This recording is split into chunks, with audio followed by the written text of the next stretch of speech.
নমস্কার বন্ধুরা, সোমার রান্না করে আপনাদেরকে অনেক অনেক স্বাগত জানাই। তো কেমন আছেন বন্ধুরা? নিশ্চয়ই ভালো আছেন। তো আজকে আমার একদম একটা নতুন রেসিপি হলো চিংড়ি মাছের কোপ্তা। তো ভিডিওটা শুরু থেকে লাস্ট পর্যন্ত জরুর দেখবেন বন্ধুরা।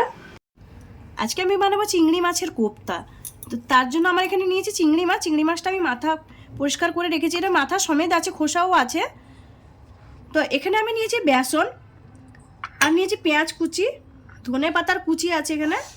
এখানে নিয়েছি আমি কাসুরি মেথি, চারমগজ পেস্ট করে রেখেছি। এখানে একটা পেঁয়াজ পেস্ট করে রেখেছি, টমেটো পেস্ট করে রেখেছি। এবার আমি চিংড়ি মাছটাকে পেস্ট করে নিব একটা মিক্সিতে। আমি চিংড়ি মাছটা পেস্ট করে নিয়েছি। তো এবার আমি এখানে পেঁয়াজ কুচিটা দিয়ে দিচ্ছি, ধনে পাতার কুচি দিচ্ছি, একটু ধনে পাতার কুচিটা বেশি লাগে। অল্প করে আদা রসুনের পেস্ট দিলাম, অল্প করে হলুদের গুঁড়ো, জিরের গুঁড়ো, ধনের গুঁড়ো, লাল লঙ্কার গুঁড়ো। একটু ঝাল ঝাল হবে, এই জন্য একটু ঝালটা বেশি লাগবে। নুন দিলাম স্বাদ মতো।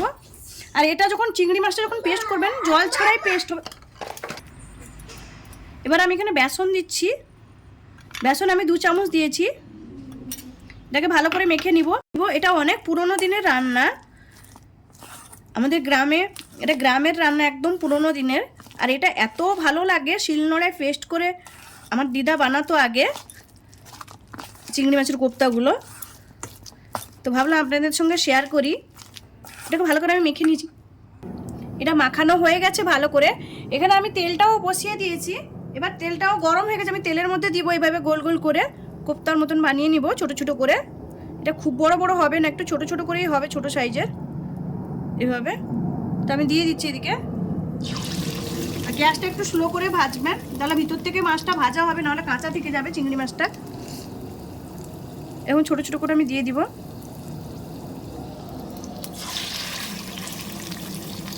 আমি সবগুলো দিয়ে দিচ্ছিলাম, এবার উল্টে দিব। দেখুন এভাবে উল্টে দিব, সবগুলো আমি উল্টে নিব এভাবে। চিংড়ি মাছের কোপ্তাগুলো আমার ভাজা হয়ে গেছে, দেখুন কি সুন্দর করে লাল করে একদম ভেজে নিয়েছি। একদম স্লো গ্যাসে ভাজতে হবে, দিলে একদম ভিতর থেকে ভাজাটা হবে। তো এটাকে আমি তুলে নিচ্ছি। এদিকে আমি কড়াইটা বসিয়ে দিয়েছি। আমি সর্ষের তেলে রান্নাটা করব, তো আমি সর্ষের তেলটা দিয়ে দিচ্ছি। আচ্ছা, আমি এখানে গোটা গরম মশলা নিয়েছি, গোটা গরম মশলা ফোড়নে আমি দিয়ে দিলাম। 2টো শুকনো লঙ্কা দিচ্ছি ফোড়নে, গোটা জিরে, পেঁয়াজের পেস্টটা করে রেখেছিলাম, এটা পেস্টটা আমি দিয়ে দিলাম। এটাকে ভালো করে মিক্স করে নিব।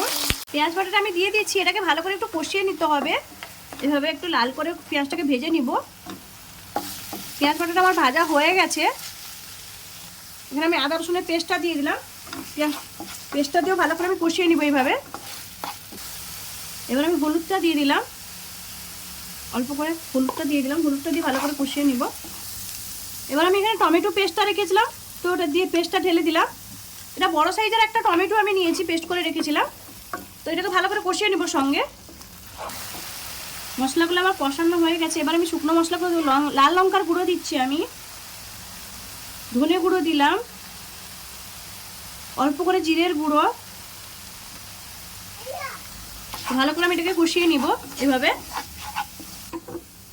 মশলাটা আমার ভালো করে কষানো হয়ে গেছে, দেখুন তেলটা ছেড়ে দিয়েছে। আমি এখানে চারমগজ আর কাজুটা পেস্ট করে রেখেছিলাম, এটা আমি ঢেলে দিলাম। তো এটাকে দিয়ে ভালো করে আমি কষিয়ে নিব। আমার মশলাটা কষানো হয়ে গেছে, দেখুন একদম তেল ছেড়ে দিয়েছে সাইড থেকে। তো এবার আমি এখানে জল দিয়ে দেবো, গ্রেভির জন্য আমি জলটা দিয়ে দিচ্ছি। আমি জলটা দিয়ে দিচ্ছি, একটু গ্রেভিটা বেশি লাগে, কেন কোপ্তাগুলো গ্রেভিটা টেনে নিবে। এবার আমি স্বাদ মতো নুনটা দিয়ে দিব। গ্রেভিটা ফুটছে, আমি কোপ্তাগুলো দিয়ে দিব। কোপ্তাগুলো আমি সব ঢেলে দিচ্ছি।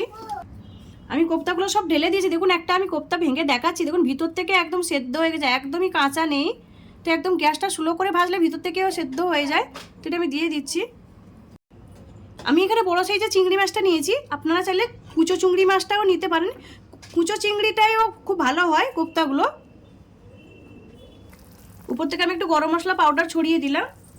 কাসুরি মেথিটা রেখেছিলাম, কাসুরি মেথিটা দিয়ে দিলাম। আমি এখানে মালাই নিয়েছি, মালাইটা অপশনাল আছে, মালাইটা না দিলেও অসুবিধা নেই। তো আমি মালাইটা দিয়ে দিচ্ছি, অল্প করে একটু মালাই দিলাম খালি। তো এটা হয়ে গেছে, এটাকে আমি নামিয়ে নিচ্ছি। দেখুন গ্রেভিটাও কত সুন্দর হয়েছে, আর কালারটাও অনেক সুন্দর এসছে কোপ্তার কালারটা। দেখুন আমি কোপ্তাটা ঢেলে নিচ্ছি, আমি একটা কেটে দেখাচ্ছি কতটা সফট হয়েছে। দেখুন কত সফট হয়েছে, দেখুন দেখুন অনেক সফট হয়েছে। দেখুন ভিতর থেকে একদম গ্রেভিটা ঢুকে গেছে। এটা এমনিতে ভাজাতেও ভালো খাওয়া হয়। আমার চিংড়ি মাছের কোপ্তাটা রেডি হয়ে গেছে। তো এই রেসিপিটা যদি ভালো লাগে লাইক করুন, শেয়ার করুন, সাবস্ক্রাইব করুন আর আমাকে কমেন্ট করে জানান আমার চিংড়ি মাছের কোপ্তার রেসিপিটা কেমন লাগলো। ধন্যবাদ বন্ধুরা, ভালো থাকেন।